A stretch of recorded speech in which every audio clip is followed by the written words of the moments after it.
menurut lu, perusahaan yang bisa sukses, manajemen yang bisa sukses, itu 3 poinnya apa bro? Menurut gua nomor 1 visionary dari ownernya bro.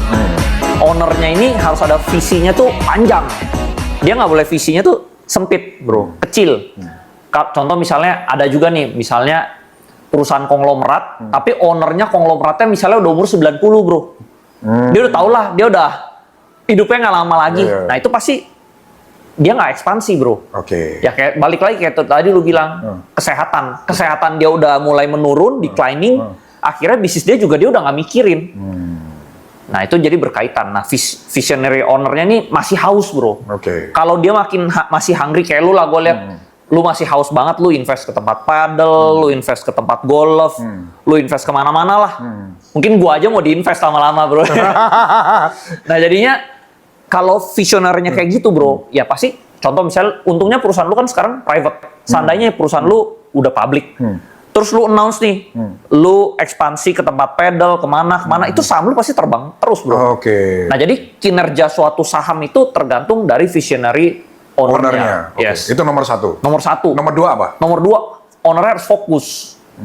Jangan ownernya itu out of focus ya menurut gua ya. Terlalu banyak lini Terlalu bisnis, banyak. Ya. Misalnya, oke lah, misalnya lu emang maunya di sport, tapi setidaknya lu sport semua gitu loh bro.